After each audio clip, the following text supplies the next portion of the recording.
Namaskar.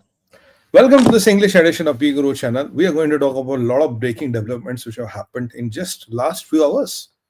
There is a coup happening against Yunus in Bangladesh. Sheikh Hasina is in picture, and Hasnath Abdullah, the 𝗤𝗍𝗏𝗂𝗍 student, is whatever. We'll talk about that. Erdogan is in big trouble, and Turkey has erupted finally. End of Khalifa is very near. Egypt has come up with the proposal of a deal in Gaza, which is more of a drama than a deal.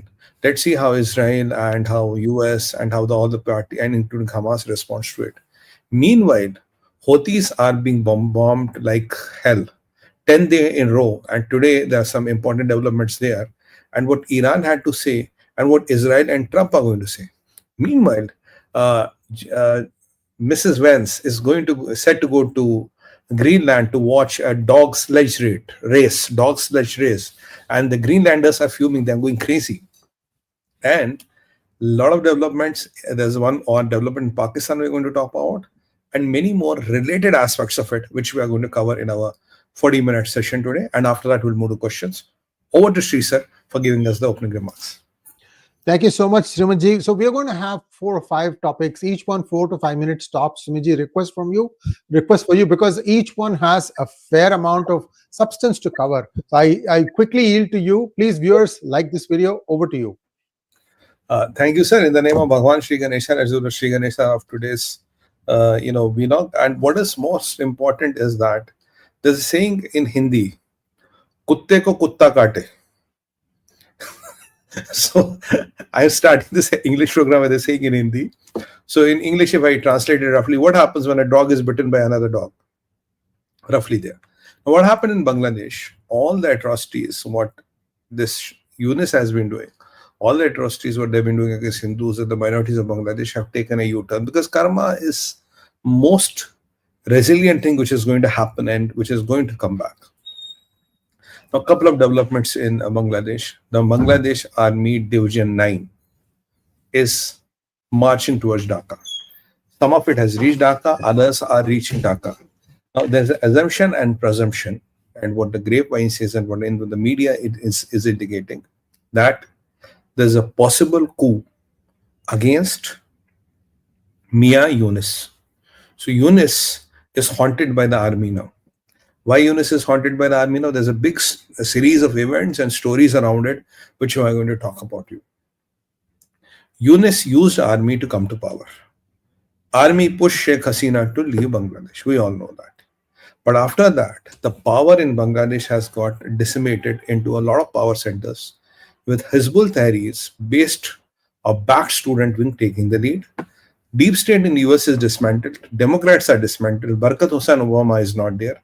Joe Biden and Hillary Clinton are not there in power anymore. In fact, they are running for their cover nowadays. With US support dwindling, Bangladesh literally being outsourced to Prime Minister Modi to decide what we want to do, and 𝗟𝗏𝗙𝗪 𝗔𝗏𝗏𝗏 really making a strong statement. We are concerned about the minorities of Bangladesh, especially Hindus, and we'll look into it, what needs to be done. After that, and by the way, army, I had told you that Bangladesh army had already come to India. They had told Indian army that we are going to work with you. Wherever the fencing is pending, we'll do that. We'll do the joint surveys. The posturing of army for last, I think, around a month has been coming down. 1.5 to 45 days, they've been coming back to reality. Where do they stand? Pakistani support is not going to help. China support is not going to help. 6,000 items go from here to Bangladesh. We have stopped the visas. We have stopped the medical visas. We have stopped a lot of things going into Bangladesh. And the chaos is already on the streets. People today blocked the main arterial highways coming into Dhaka, saying that we want factories to be reopened, we want jobs to come, we want these bonuses to be paid, we want salaries to be paid, we want money to run our houses. We can't be running like that. And with all these things happening, let me take you around, I think, a week or 10 days back, where this Hasnath Abdullah. This Hasnath Abdullah is one of the so-called alleged student leaders. Basically, this guy is a 𝗤𝗍𝗏𝗂𝗏𝗏 terrorist. So let's be frank. He's a 𝗤𝗍𝗏𝗏𝗏𝗏 terrorist. And there's one lady, Nahid Islam. They were the two poster boys of Islamic Jihad and so-called students movement. If my memory serves me right, both of them were carried by Yunus to US and shown to the world. These were the people who orchestrated this student movement. Now, after the deep state is dismantled, Biden's, Obama, and nobody holds the power. Now, these are running like headless chickens. And obviously, the money of US aid is not coming and helping to give what we say in Hindi, 𝗏𝗡𝗙𝗏, water and manure to the tree of jihad which they were trying to grow. Now, incidentally, every sector or every province of Bangladesh or every unit of Bangladesh has its own provincial lord. Like, everybody is a leader and everybody has its own sphere of influence and everybody wants to have a small cake as a small fiefdom of its own. That's what we had predicted. That's how Bangladesh will look into. Now, Pakistan's ISI is not able to help much. Chinese are not able to do much. So Indian stature is elevating by every day. Now, Hasnat Abdullah, the man in discussion, a couple of days back, made a very important statement. I think it was 5 or 6 days back, where he said, the army should be in barracks and doing their jobs there. Army should not be interfering in the political affairs of Bangladesh. Now, this was a direct assault on the army, but Hasnat Abdullah forgot one thing. The thing which he forgot, this army is, the roots are same, which have come from the great Pakistani army. And Pakistani army knows how to be in the power, and Bangladesh has periods, has years where army has been in power. So General 𝗥𝗘𝗙𝗍𝗲 did not take it lined up so easy. General 𝗥𝗘𝗙𝗍𝗲 said, okay boy, I'll teach you a lesson.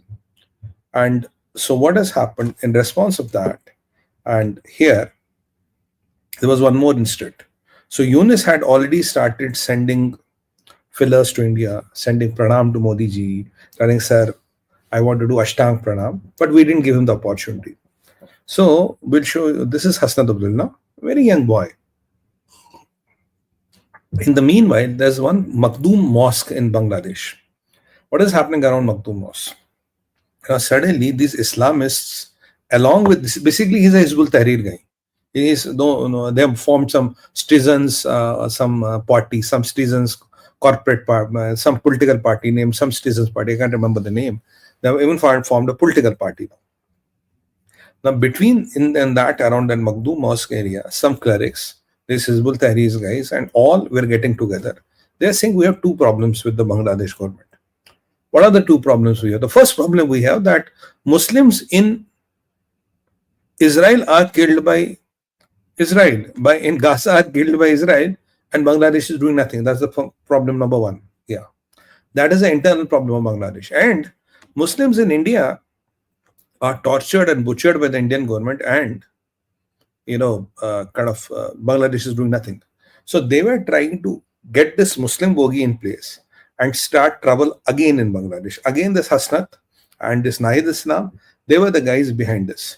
Yunus was trying to gravitate towards India. Army has gravitated towards India.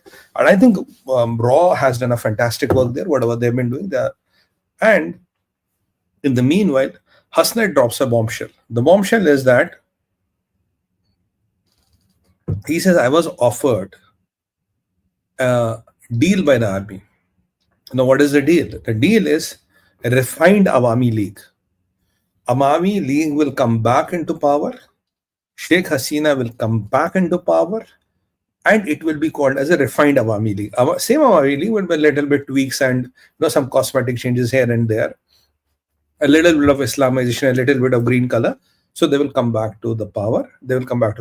And you guys be at your bay. Hasnat says, I refused a deal. I did not take the bait. I refused a deal. So the allegation of army is helping Sheikh Hasina to come back. General 𝗥𝗘𝗙𝗍𝗲, who told her, you have 45 minutes if you want to live. After 40 minutes, I can't guarantee your life.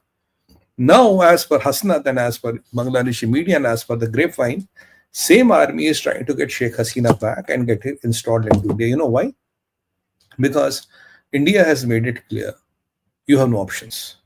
If you don't surrender and if you don't want what India wants to do, you will have nowhere to run. And there's nobody who's coming to your rescue. Let it be Pakistan or China, nobody will come to your rescue. With those warnings coming and the geopolitics changing, I think the army is realizing they can't fight. They have to succumb to what India wants them to do.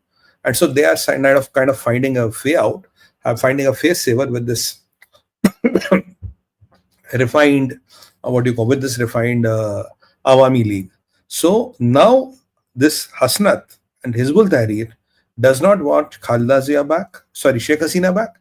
They don't want anything to do with India. So because India is orchestrating it, India is behind the scenes, that is where the problem comes. So what did they try to do? They went to this Maqdum Masjid and they wanted to have this anti-Muslim bogey that Indian government is slaughtering Muslims and Israel is slaughtering Muslims in Gaza. So they wanted to keep India and Israel at this. This is India slaughtering Muslims. This is Israel slaughtering Muslims. So both are anti-Muslim. Let's fight. So in that way, they could have bypassed the army. They could have bypassed the Yunus. I think army got a whim of it. So army says we have moved our columns because we don't want these Islamists or jihadis to take over and ferment trouble in Bangladesh. That's why we have moved in. So the 9th Infantry Division or the 9th Division of the Bangladesh Army moves in. Yunus is nowhere to be seen. And let me tell you, Yunus still has an evacuation plan with foreign mercenaries on it, which can take him out of Bangladesh to possibly Thailand or somewhere in maybe Thailand or Myanmar at the shortest notice. So if you see there is another coup in Bangladesh, and this time Yunus disappears, don't be surprised. Hasnat disappears, or something happens to Hasnat and Nahid Islam, don't be surprised. Or something altogether different is also a possibility which can happen, that there's a lot of trouble which can start in all parts of Bangladesh at a drop of a hat, because anti-Hindu and anti-Jewish facade, lies, fake news is being trying to build, wherein you are equating India with Israel and trying to paint both of them as anti-Muslim. So this is basically what is happening in Bangladesh. So as I was telling you that the time of Yunus is over. You can't ride a tiger for long. If you ride the tiger, the moment you stop, the tiger is going to eat you. That is what he tried to do. And in Hindi, there's a saying saying, "Baap baap hota, beta beta hota." Papa is papa, son is son. Don't teach your father. I will stop here. You know what it is. So I'll stop here. So you, who is the father here? The papa is India. So don't teach your papa how to conduct business and how to do things. So India knows how to manage its interests. So my editor wrote here. So you see, I'm not going to say this on a public broadcast. You're all smart to kind of know what I mean. So this all has come to so this is where the position of Bangladesh is. So we'll wait and watch. See, let's wait tomorrow morning. We might be coming live, or maybe late tonight. We might be coming live again and telling you it's all over. Yunus Mia gone. Yunus Mia might evacuate. China might take him out. That is a possibility. I'm having a bad throat. That's why I'm taking this a little bit of tea to help me. So this is what is happening in Bangladesh. Take a break for a second. Take a break for a second before we go to the next topic. Viewers, we are having a series of conversations about geopolitics and also, mixing with politics in India. We would just like your feedback on how we are doing. Is there something that we would like us to see improve? I know one of the things that you've told us is they are a little bit long. We're doing our best to try and keep them short, but think about it this way: so much activity happening.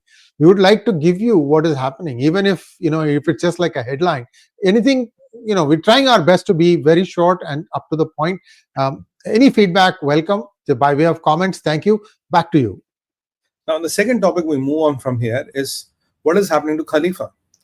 In Turkey, there are believed to be around 81 districts or 81 zones. How do they divide the country? 55 zones have erupted. In 4 days' time, when you arrested the mayor of Turkey, in 4 days' time after his arrest, 81 out of 81, 55 districts or the provinces or the divisions within the Turkey have erupted. People are on the roads. 1,143 people have been detained. And in the meanwhile, this mayor, Maqdum is what his name is. I can't pronounce his Turkish name properly. Is declared as the leader of the combined opposition. So he's the opposition's presidential candidate against Erdogan. And if you remember our last episode, I had told you that it is almost certain he will defeat Erdogan lock, stock and barrel. Now with the combined opposition might coming behind him and with the public support coming behind him, what we are going to see is that this man is a real threat. So Khalifa does not know where to do. Economy is failing. Things are getting bad, and with all those things happening, so let's see where is Turkey heading to.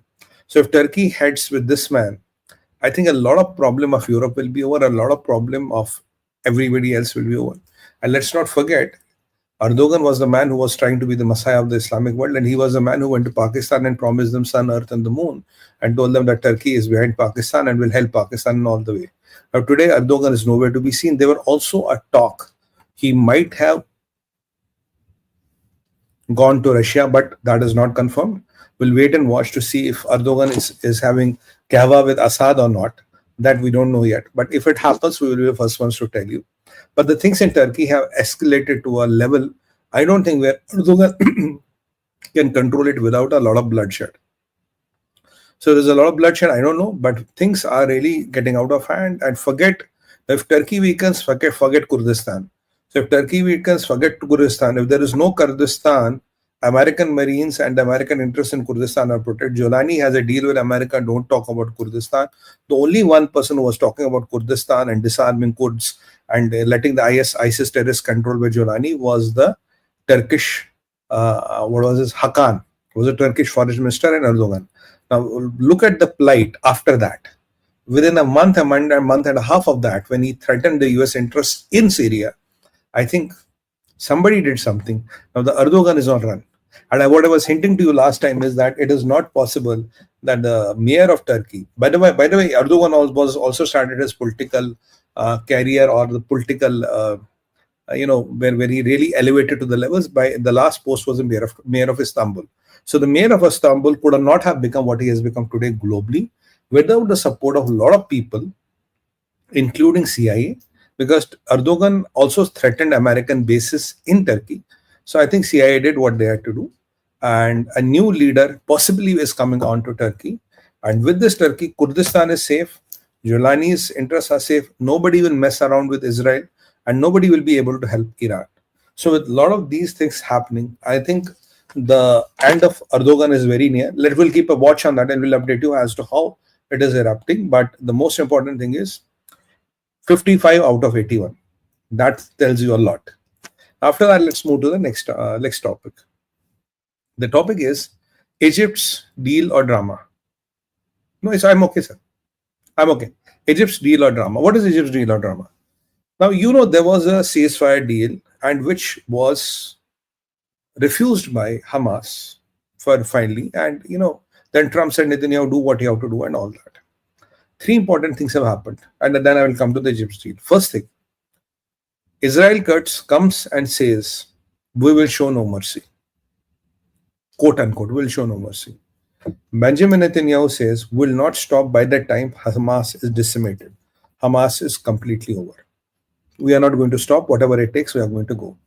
Israel has entered deep into Gaza again with all its man and machinery. So the IDF is into Gaza. And now, vis-a-vis hostages, I think Israel is ready to trade off hostages. That is what it looks on the face of it. So Israel cuts, Benjamin Netanyahu and IDF on the ground.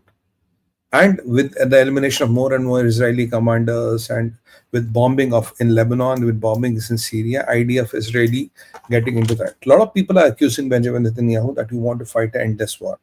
Netanyahu says by the time Hezbollah or Hamas is not decimated, we are not going to stop this.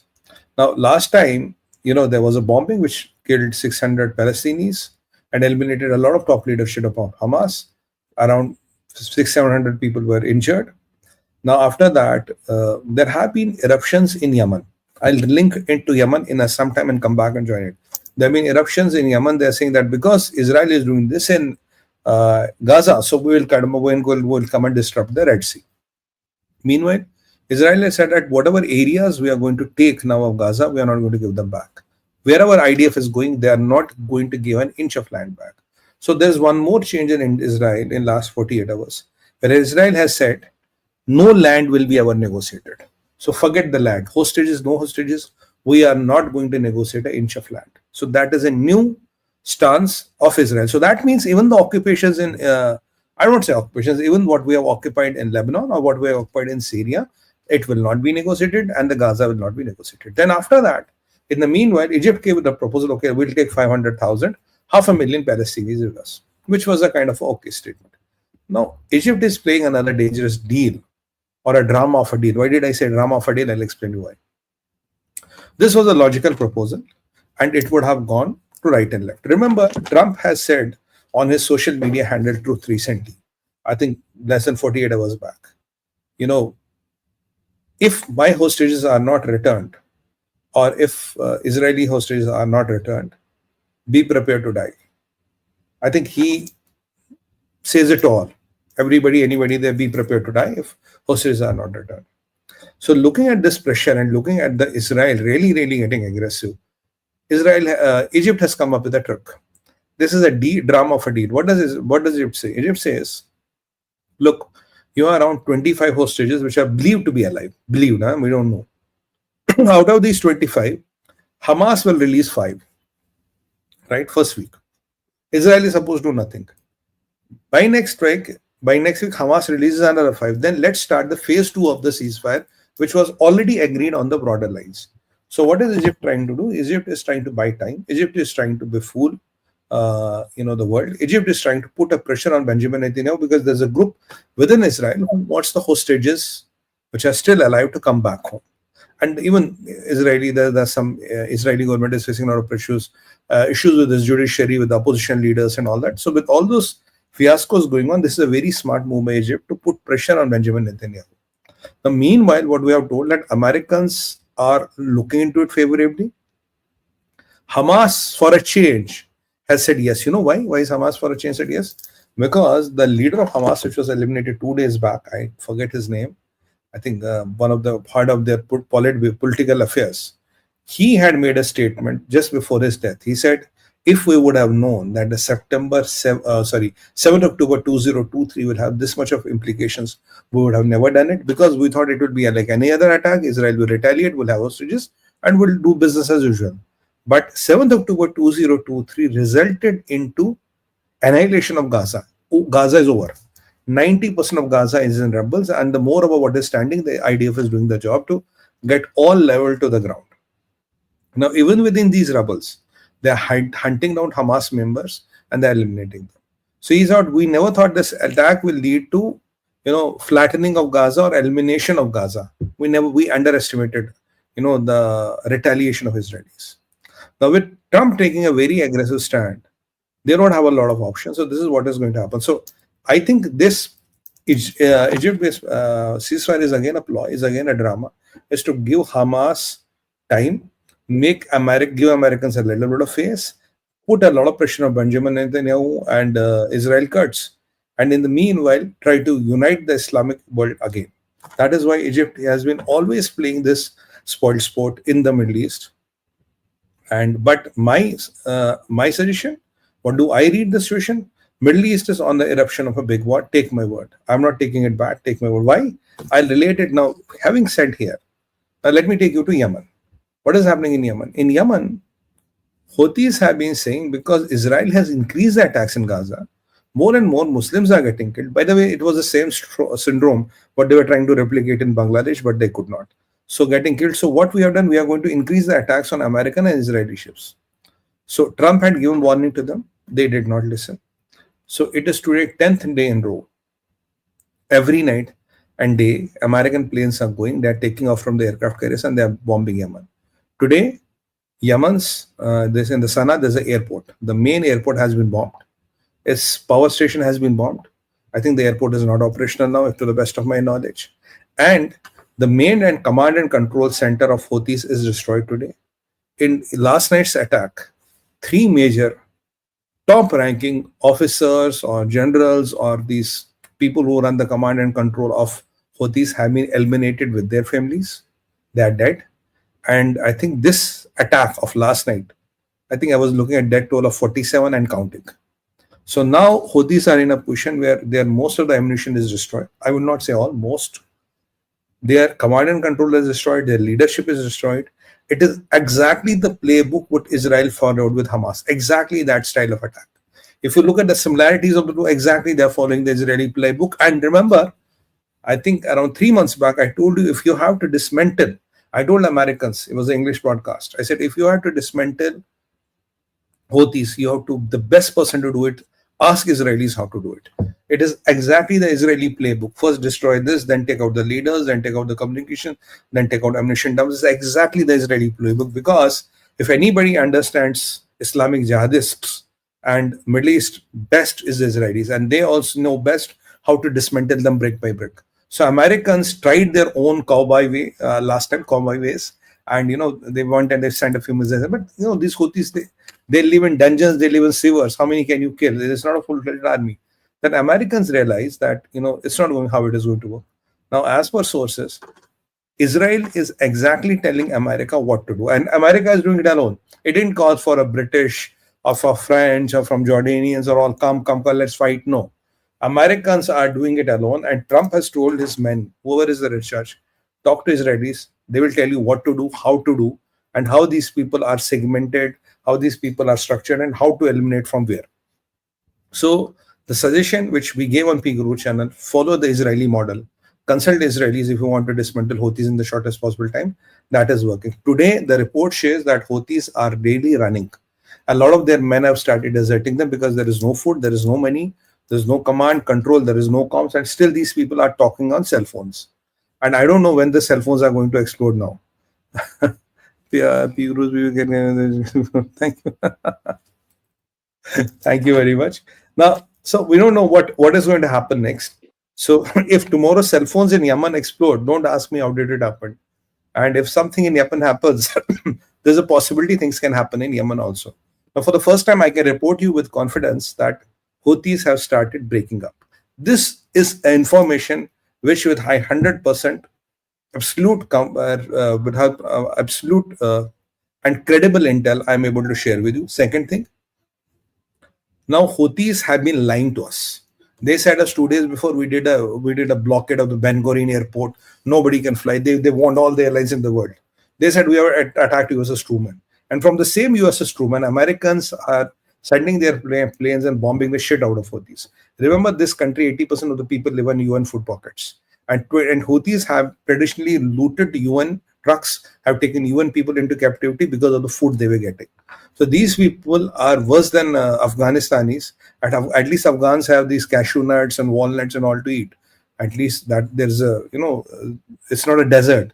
But if you talk of Yemen, it's a desert. Nothing grows there. So these people are really for trouble. Let's see how long can they hold. But I think the support from Iran is dwindling down. We talked on Saturday how Iran's support is dwindling down, how Khamenei is trying to distance himself from Modi, saying the Houthis are their own, I have nothing to do with them. And we don't know what the Chinese are doing. Are Chinese able to send the shipments or not? But with Trump's fury rising and Americans directly getting involved into it, I don't think China will again dare to send the things to Houthis.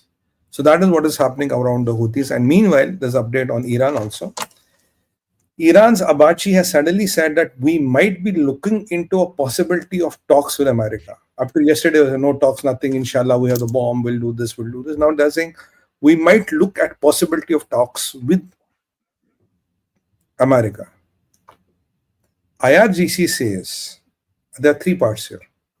Iran's atomic body, which is responsible for all the atomic energy and all, the spokesperson says all our missions are for peaceful generation of power and nobody can dictate terms to it. Iran has the right to do whatever it thinks is good in its national security. This is a spokesperson of the Iran's atomic energy corporation or whatever you want to call it. 𝗑𝗏𝗍 says we can look into talks, but Trump has to come down and Trump has to take us equal and talk. And meanwhile, most important development, what we are going to tell you on PGurus channel is the following. Strait of Hormuz. In Strait of Hormuz, IRGC general released a video. I forgot the name of the general. I mean, whatever his name is, Soleimani, Karemani, whatever. He released a video. There are 3 islands which have been basically inhabited or disputed or coral reefs or whatever. Iran has silently inhabited all the 3 islands. And Iran has put its speedboats there. Iran has put its some underground bunkers there. And Iran has put its missiles there. Now, you will be asking me, why does Iran want to reveal this? What is the IRGC's new plan? I'll tell you what is the IRGC's new plan. IRGC is sending a message to United States of America and Trump. Look, Iran has missiles which can go up to 2,200 kilometers, their longest range missile. But the grapevine or the estimates say they have not more than 250 missiles left. So what has Iran done? Iran has moved the missiles silently to these islands and developed them. I don't know why CIA was not aware of that. I don't know why nobody was aware of that. And if 𝗠𝗤𝗙 𝗪𝗂𝗏 is now the DNI director, I think if she would have been for the last 5 years, we would not be knowing this news when the Iranis told us the news. Now, what is Iran's big plan? Iran knows there are 3 major bases America has in the Middle East: Kuwait, Doha, and Bahrain. Naval base, air base, and there's one more naval base. And the 5th Fleet, I think, headquarters, where the 5th Fleet operates from this command, control, logistics, that's in Bahrain. Now, IRGC commander has threatened that all the 3 major American bases are today within the hitting range of Iranian missiles, which technically is true. Practically, how much can you go there and how much can you hit and what can you hit, that's a different thing. But they are saying all your 3 major bases in Middle East are within our hitting range, which technically is true. Because if you look at the range of the missiles, they can hit all the 3 major bases of America in the Middle East. Now, this is a news to which Americans and Pentagon has not reacted. I was watching that. Have they reacted? They have not reacted. This is a news which came even as a bit of a surprise to me, because we all had those islands and inhabited and there was nobody living there. They were disputed. Now, when did Iran do it and how did they do it? Now, you see, you have a double whammy here. America's relation with Qatar is not good. Kuwait, it's okay. Bahrain, it's okay. But with Qatar, it's not very good. And your biggest naval base of the Americans is in Qatar, Doha. Now, if between Iran and between the Doha, there are these islands, they have come up 3 islands, they have identified and shown the islands and shown, look, this is our infrastructure within the 3 islands. Now, this puts a bit of tyranny on the American plans, how they are going to do it, but this will irritate Trump more. This show of strength will irritate Trump more. And Houthis will be more pounded. I think this was also a ploy by Iran, that when Houthis were getting pounded, because Houthis is, look, Iran has these fingers, Hamas, Hezbollah, Islamic Jihad, Houthis, and Assad and all. By every week or every month, one finger is getting cut. So I think they were trying to save their little finger, Houthis, and saying, look, we have these islands and we can attack Americans. But this is a pleasant surprise. This came as a surprise to me. And this I thought should bring up in PGurus channel. Yes, it's a security threat to American assets. But I know Americans will have Patriots, they will have third batteries, they will have a lot of things placed there. But, you know, Americans don't have a lot of third batteries. I think 3 or 4. One of them is in Israel. I don't know where the other 2, 3 batteries are. So suddenly the need of anti-missile systems in Middle East is increasing. And God forbid, if Iran tries to do something to Americans in all these 3 bases, and if they're able to succeed to some extent, the American retaliation will be to unproportionable extent. It's Trump. It's not Biden. It's not even 𝗥𝗘𝗏 sitting there who's going to talk. Trump is going to hit first. So with these revelations, as I've been always telling you, that Middle East is heading for a big war. Nobody can stop it now. So this is the revelation what I wanted to bring you. That's why I said, Houthi, what is this? Houthis-Iran versus Israel and Trump. So this is how the whole Middle East fiasco is shaping up. So I've updated you on that. Now let's move to Greenland. From here we are moving to Greenland. Now Greenland, there is a dog sledge race. You know, dogs run those sledges race. And the second lady of America, Miss Usha Vance, is supposed to go there. The National Security Advisor of America is supposed to go there. And allegedly they are going to watch that race. There are no political ambitions. So the Greenlanders are jumping crazy. The Prime Minister is jumping crazy. And the opposition leaders are jumping crazy. This is attack on our sovereignty. This is America trying to prove their hegemony. How can they come here? This is not a free territory. But I'm telling them, if you don't want to come, then don't allow them the visa. Just deny them the visa. They're not going to parachute into this. But America is sending a very, very subtle message to Greenland. And I think it was on March 5th this month where Trump repeated, I welcome the incredible people of Greenland to be part of United States of America. So there's a lot of trouble going to brew in that region also. And the most important thing which you will see is Putin, no talk, nothing. By the way, one more before we end up the show. I think I have 4 or 5 minutes. So I talked to broadly about the Greenland, nothing much happening there. I have to bring you up to date what is happening in Riyadh between Americans, Russians, and the Zelenskyy. Now, what are the tricks of Zelenskyy? Zelenskyy has come up with a new wish list. He says, look, we want trains, train lines, and airports to be protected. As a part of this, protecting the strategic infrastructure, include rails, rail tracks, airports, and they also want to be protected. So Zelenskyy is trying his cards, and he is trying to do everything which was not agreed in the ceasefire. First, there's a clear-cut submission by one of his aides that Zelenskyy had a plan that he wanted to blast all the nuclear plants of Ukraine when they thought they were losing, including Zaporozhye. That is why Trump said he will take over Zaporozhye and he will run Zaporozhye and all the nuclear plants. So Putin's aide talks about that. Second thing, even after that, this so-called truce on not attacking the strategic installations of Russia and Ukraine, what did Putin do? What did Zelenskyy do? Zelenskyy went to Skursk. What is that place in Kursk, the town which was liberated from Ukraine? There is a gas metering plant, LPG or a natural gas metering plant. They went and attacked that plant. Still, Putin could maintain his cool.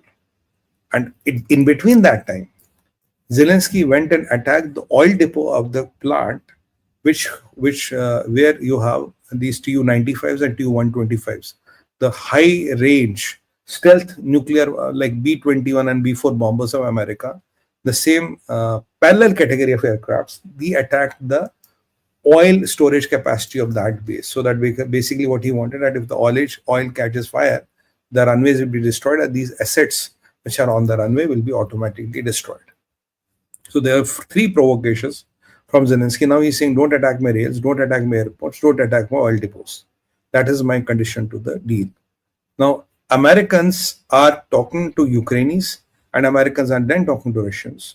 But there is not a table so far wherein all the 3 are sitting together. So all are talking to each other and seeing how it can be done. In the meanwhile, America is directly talking to Russia and Ukraine and trying to get this issue sorted out. Let's see how it happens, because what I look at the Zelenskyy's modes is very, very pragmatic. By the way, our friendly neighborhood Spider-Man has come into the picture. Now you will ask me, who is this friendly neighborhood Spider-Man? People's Republic of China. Now, according to published media reports, China was in a mood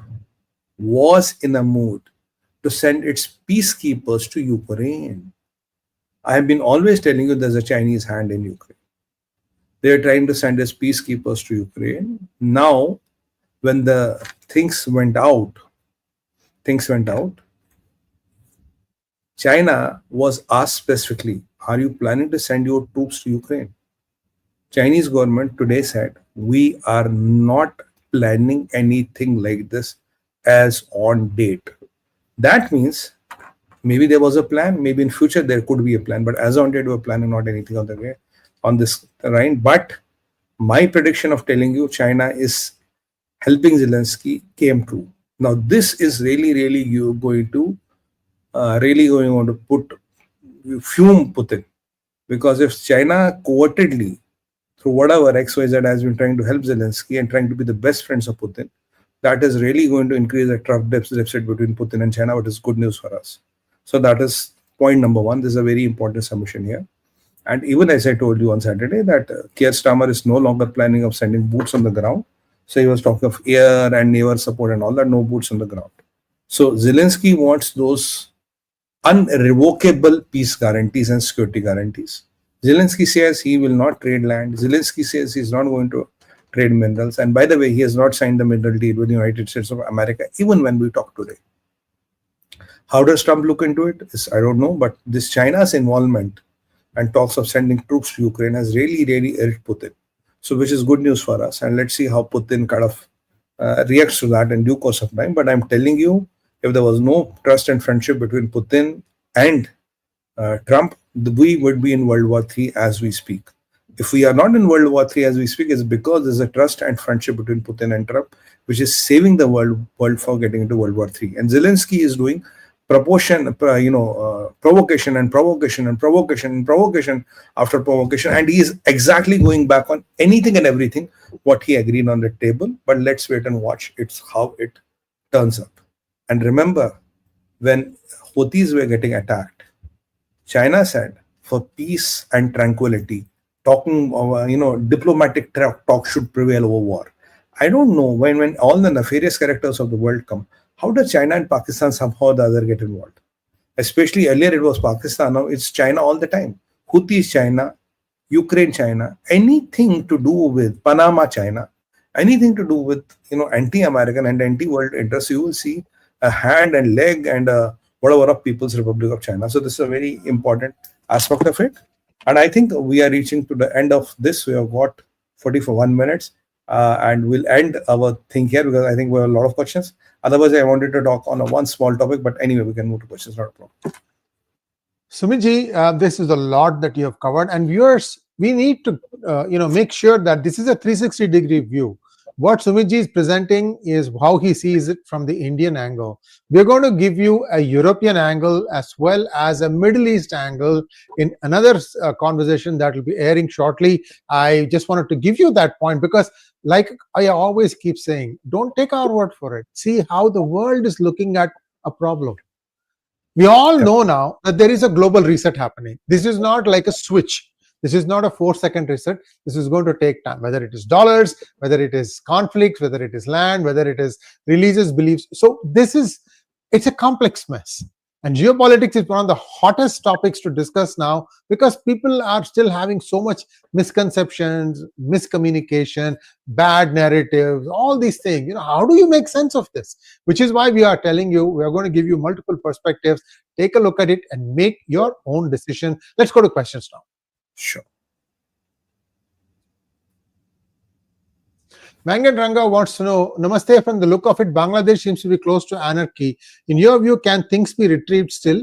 What kind of extreme should Bharat plan for?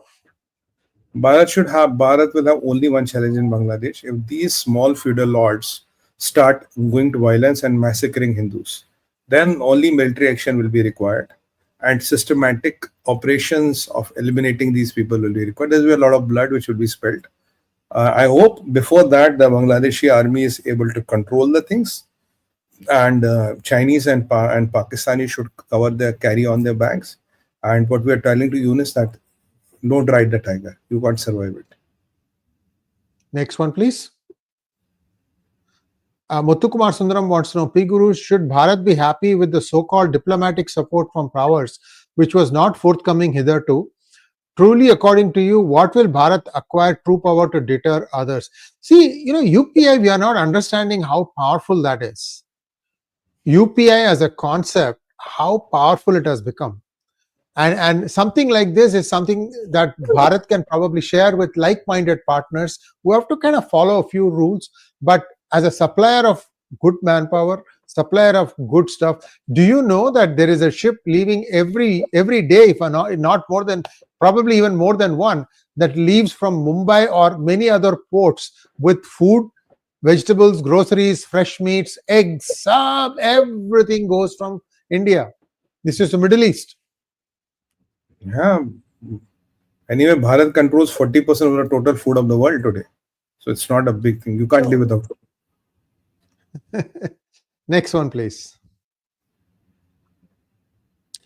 Shankar wants to know, 𝗠𝗎𝗍, can India offer CAA route to give citizenship to the oppressed Hindus in Bangladesh? This will help correct the demographic balance? I think that CAA already covers oppressed Hindus of Bangladesh. Sir. That is a part of the Pravdhan. We might have to further tweak it and make it more viable and reduce the duration. There are a lot of things happening around. And what I'm very happy in this, all the scenarios, if you look at the bigger picture, I think Trump has taken the driver's seat. And that consensus, what Marco Rubio said, I remember the word. This government is not going to be led by consensus where we get everybody together and make them sit on a table and come with a common minimum plan. We are going to do what is in the American interest. We are not going to lead the government by consensus, but the supreme national interest with prevail. That is what I'm seeing. Usually, if you look at Yemen and all, they would have tried to get everybody together. Chalo sab milke, I send 2 planes, you send one, and then let's do it. They're not bothered. They're not even asking French or the Germans or anybody to help. They're not even asking Jordan to help or Egypt to help. They're going and bombing the Houthis. That is the best way to do. Next one, please. Rajaraman wants to know, sir, today's ninjas gunning in Pakistan, actions in Bangladesh, who is behind it all? Mahadev? Sab Prabhu ki maya, sir. Next one, please. Sanjay Rajgopalan wants to know, Yunus Mia, will RG welcome the new head of state of Bangladesh too? He's really Panauti. You see, RG has a lot of troubles. I was just reading something, I don't know, is it new or old? Just before the show, I just slipped through me that I believe RG went to Somnath and he signed a register wherein I'm thinking non-Hindus have to sign something. Yeah, as a Christian. Not now, Sirji, not now. When he had gone for election poll campaigning, not in this election, but the previous election in Gujarat. That time he had done that. It just cropped on my feed. I said, wow, good.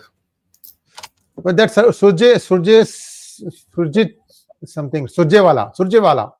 He, remember there was one time they were all talking about Tumhara Gotra Kya, what is this? And he said he's a Janodari Brahmin, and then this guy, people say, look, this is what he signed in Somnath. How can lying through their teeth? Shashi Bhushan wants to know, sir, China and Iran have been cornered. Europe is increasing its defense budget. In coming days, with 3 form some kind of coalition to start a new war. Look, I'll tell you, sir, the China's biggest 𝗟𝗡𝗙 is arsenal is not reliable, economy is export oriented, and all the numbers are fudged. So don't forget China. Just cut their cash, China will break. You don't have to do much about China. Iran's days are numbered because the way Houthis are getting bombed, somebody is shitting bricks in Iran. You know whom. And about the Europe increasing the military budget, it was, in last episode in Hindi, we had this 800 billion ka shagufa was a gizmo or a gimmick of 800 billion.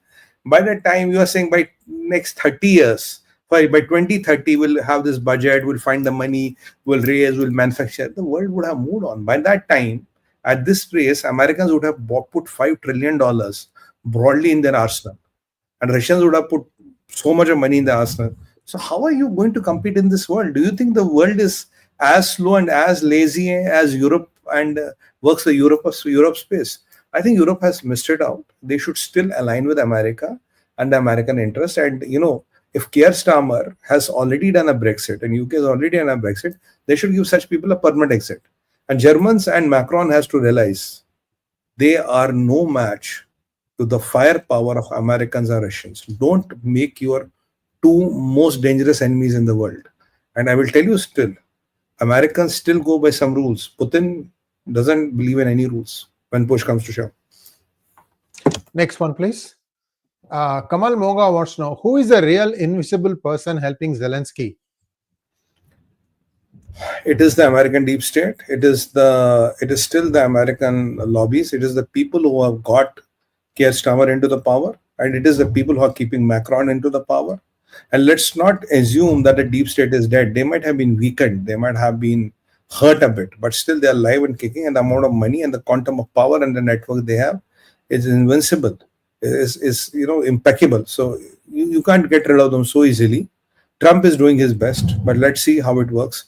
I'm very happy that there's a bonhomie between Trump and Putin. At least that part of it is secured.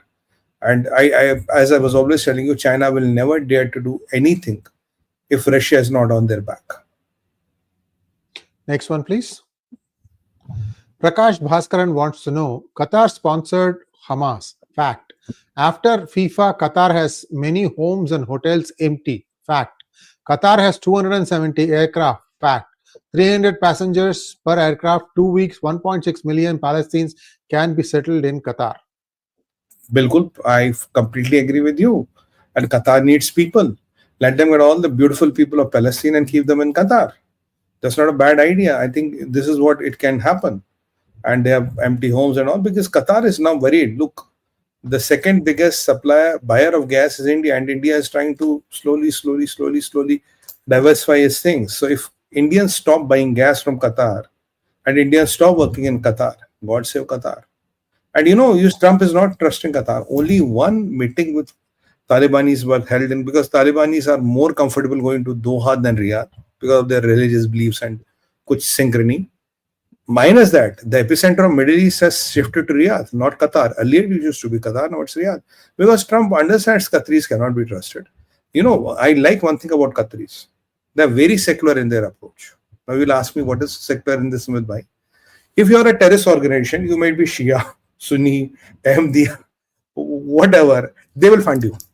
As long as you're a Muslim terrorist organization of any sect of Muslims, they will 101% fund you. No discrimination, sir. Very secular in approach. Islamic terror, you want to propagate anywhere in the world, come for us. We'll give you the money. That's Qatar for you. It's as simple as that.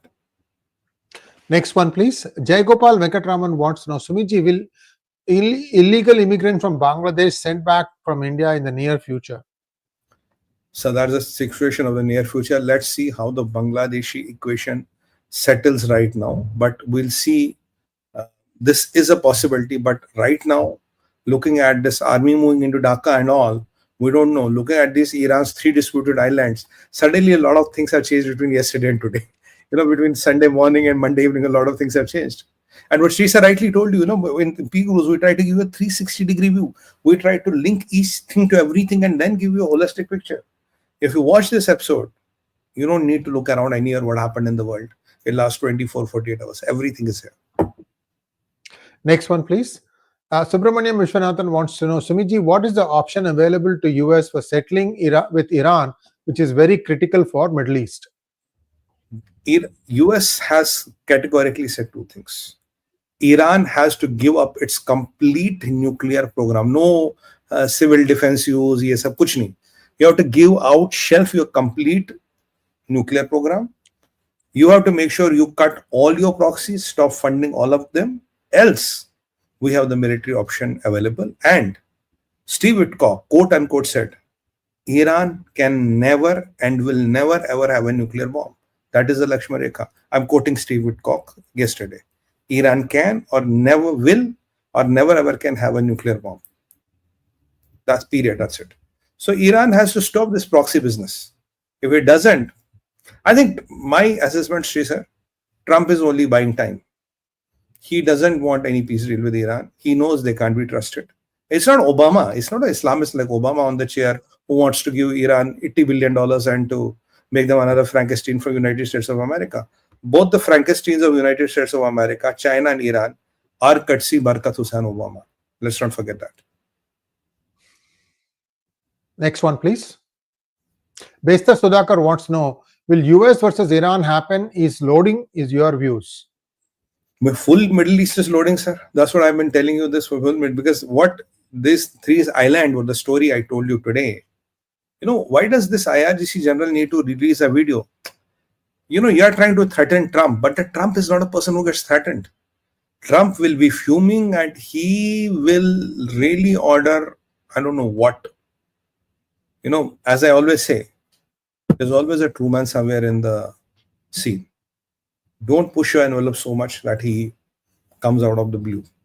So, by showing this videos and the island, you are threatening America with its all the critical bases and the command and control center of the 5th Fleet in Middle East.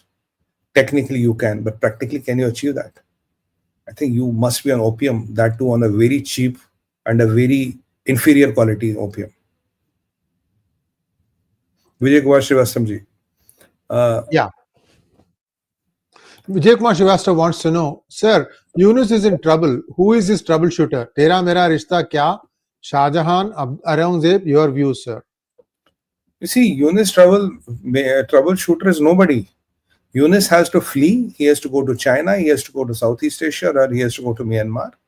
Yunus has no takers in America. We don't need Yunus after what he has done to us.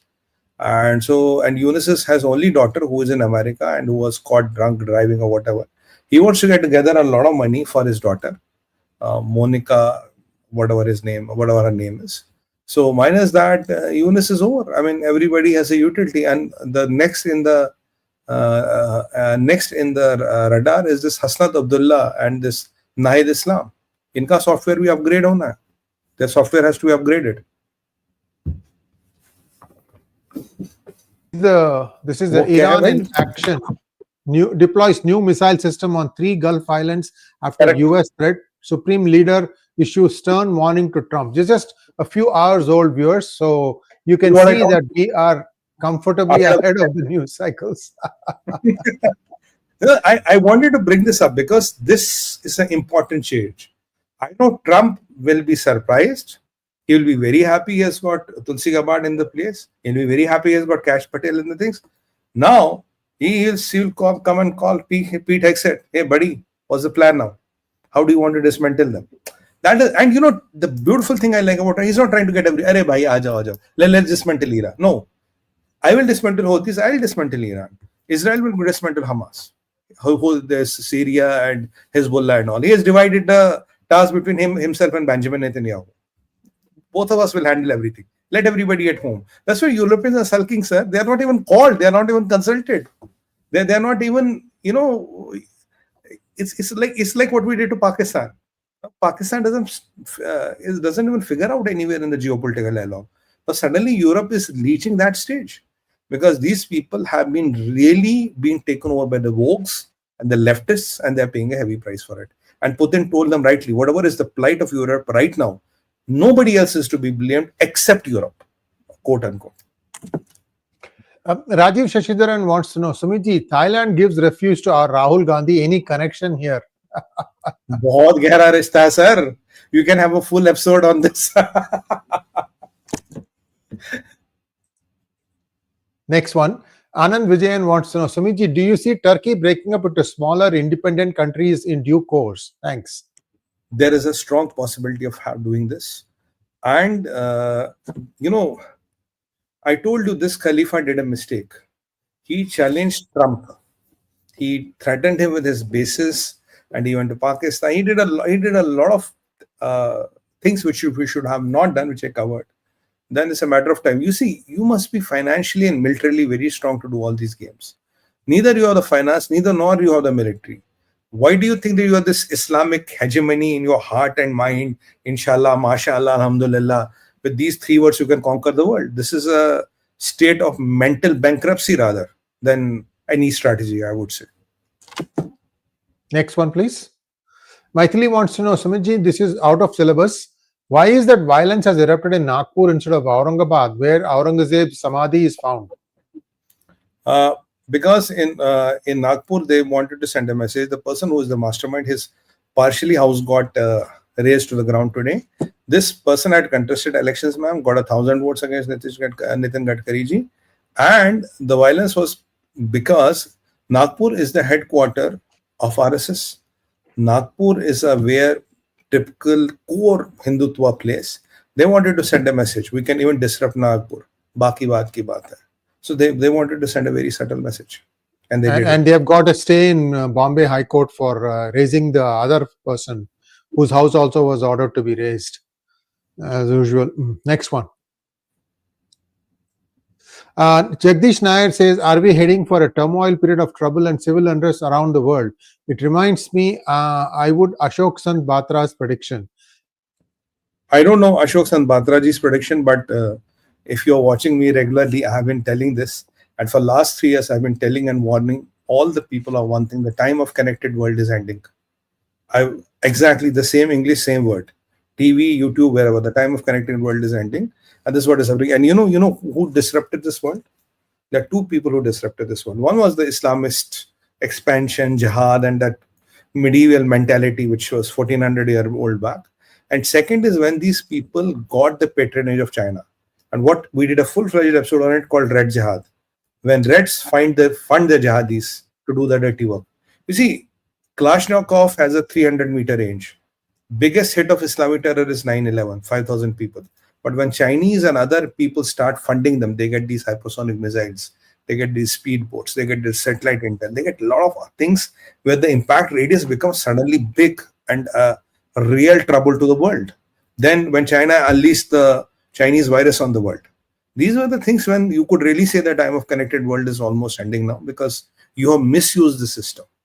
You have misused the connectivity of the world for your political gains and your theocratic BS which was in your mind, like Han Chinese are destined to rule the whole world. This is again a mental illness.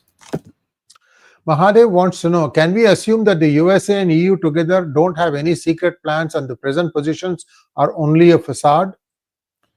EU has been riding on America's back, but leftists, woke and Islamists slowly got a foothold there. Now, Americans don't want to carry a liability. If you are able to come up to the expectations, well and good. If you are not, there's not a lot of scope, because America should and would not carry the burden of Europe. If you are not able to contribute, why should I carry your burden?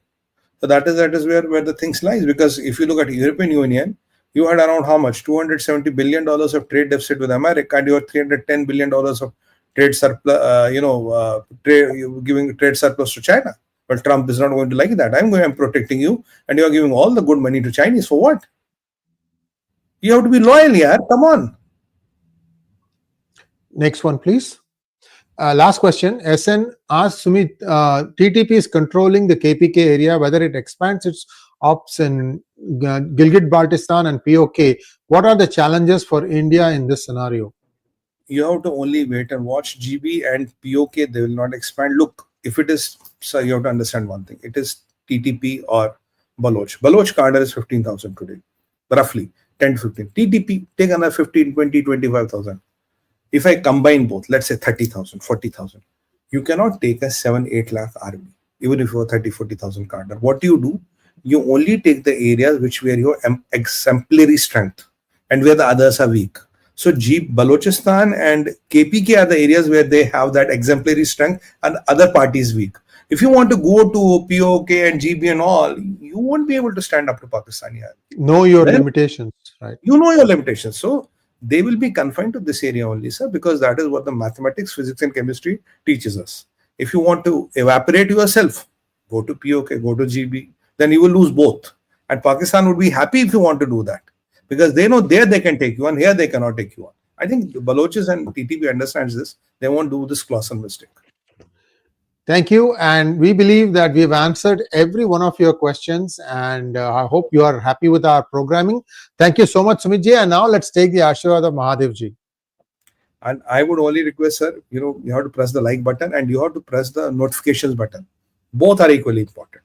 And Bell please notification. Yeah. Bell notification and press all. And all of you who have not done it, please do it now. That will be a great favor to us. And in our program, we try to cover everything and most updated information. On that note, we know your love, patronage, and blessings will be always with us. Bharat Mata ki jai, Vande Mataram, and Har Har Har Mahadev.